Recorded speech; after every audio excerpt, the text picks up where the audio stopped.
Hi there, and welcome to A Song of Ice and Fire Explained. This is a video series where we explain the massive conspiracies going on in A Song of Ice and Fire. If you haven't seen our previous videos, we suggest watching those first. So let's continue on with Tyrion 3, A Game of Thrones. This chapter is 4,386 words long, and is told from the perspective of Tyrion Lannister, who was 25 years old at the start of A Song of Ice and Fire. Tyrion dines with high officers of the Night's Watch and promises Lord Commander Mormont that he will speak to the king of their need. Afterwards, Tyrion pays a final visit to the Wall, where Jon Snow asks him to do what he can to help his brother, Bran.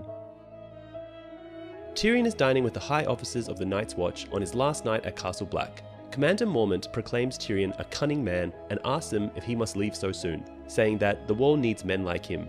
Tyrion brushes off the suggestion with an offer to scour the Seven Kingdoms for dwarfs. An offended Sir Alliser Thorne claims that Tyrion mocks the Watch, but Tyrion counters that he is only mocking Sir Alliser. Thorne demands Tyrion makes his japes with steel in hand. Tyrion replies that he has steel in his hand, a fork which he brandishes against Thorne in a mock attack. A roar of laughter rises from the other officers, and Sir Alliser leaves in disgust. After claiming Sir Alliser's meal as his spoils of victory, Tyrion comments that a man like Sir Alliser should be mucking out the stable, not drilling the recruits. Mormont takes the opportunity to explain about the quality of his men. Sir Alliser is one of the few living knights to have taken the black. Sir Jeremy Riker goes on to explain that both he and Thorne fought for King Aerys II during the sack of King's Landing, and were forced to take the black or be executed by Tyrion's father, Lord Tywin Lannister. Tyrion's only comment is that his father is indeed very fond of heads on spikes. Tyrion asks for more wine, and Bowen Marsh comments that he has a great thirst for a small man. Maester Aemon states that Tyrion is a giant among them, at the edge of the world. He spoke softly, yet the high officers of the Night's Watch all fell quiet. Tyrion, speechless, calls the Maester kind. When they retire to the fire, Mormont informs Tyrion that he will receive an escort as far as Winterfell. Tyrion soon realizes that Mormont is working his way up to asking a favor, and so cuts right to it by asking if there is any way he can repay the Watch's kindness. Mormont beseeches Tyrion to speak to King Robert about the condition of the Night's Watch and its need for men. Mormont goes on to elaborate on the high rate of disappearance among their ranging parties, including Sir Waymar Royce and Benjen Stark. The Watch's strength is now under 1,000 men, leaving only 3 men to guard each mile of the wall. Then Mormont laments that he is old and there is no one qualified to take over command, because the Watch has become an army of sullen boys and old men. He has maybe 20 men that can read, and fewer who can think or lead. Tyrion promises that he will tell the king, his father, and his brother, but he knows that it will do no good. Mormont then asks Tyrion how many winters he has seen. Tyrion replies with 9. Mormont adds that they have all been short. The long summer is ending, and portents say a long winter is coming. When Tyrion suggests the fabled endless summer may have come, Mormont insists the days are already growing shorter.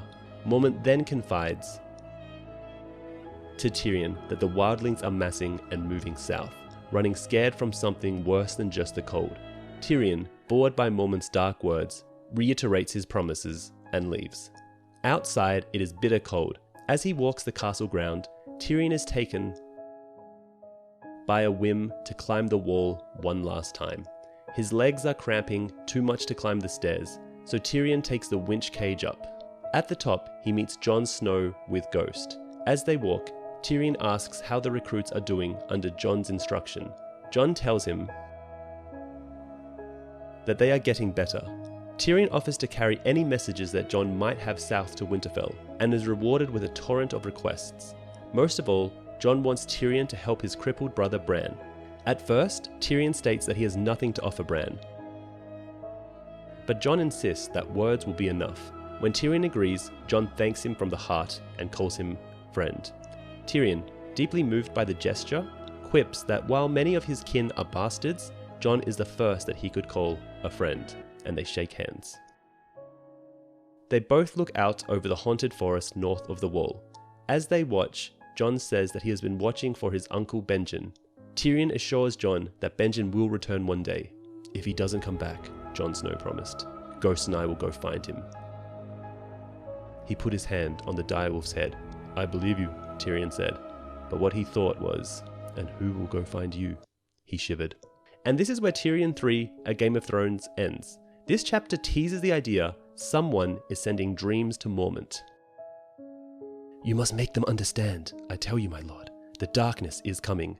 There are wild things in the woods, direwolves and mammoths and snow bears the size of aurochs, and I have seen darker shapes in my dreams. In your dreams? Tyrion echoed. So, if someone is sending dreams to Mormont, could it be Bloodraven? Since we know Bloodraven can enter inside people's dreams and control ravens, which is something that Mormont's raven is suspected of doing by influencing events at the Wall.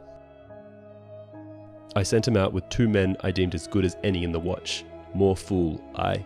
Fool, the raven agreed. Tyrion glanced up. The bird peered down at him, with those beady black eyes, ruffling its wings. Fool, it called again. We'll be returning to the idea that Mormont's raven is subtly influencing the old bear and helped facilitate Jon's election to Lord Commander. For further reading, watch Preston Jacobs' The War of the Raven series, Part 4. But our belief is that Mormont's raven, ghost, and dreams are manipulating events at the Wall. And that's about it for Tyrion 3, A Game of Thrones. In the next video, we'll cover Arya 2 and continue from there. In the meantime, here's the only real difference between the book and HBO TV show. In the show, Euron is introduced in conversation. With Tyrion at Castle Black rather than in the scene with 2 rapers as Jon is on his way to the Wall, Benjen also appears in this scene. In the TV series, many of Mormont's lines were given to Maester Aemon in the scene with Tyrion. In the books, Aemon does appear in this scene, but he remains mostly in the background. Sir Alliser is also absent from the scene in the show. Anyway, that's it for today's episode. If you want to see more of A Song of Ice and Fire Explained, please like, share, and subscribe. Also, when you get the chance, try out Fantasy Flight's A Game of Thrones board game, digital edition.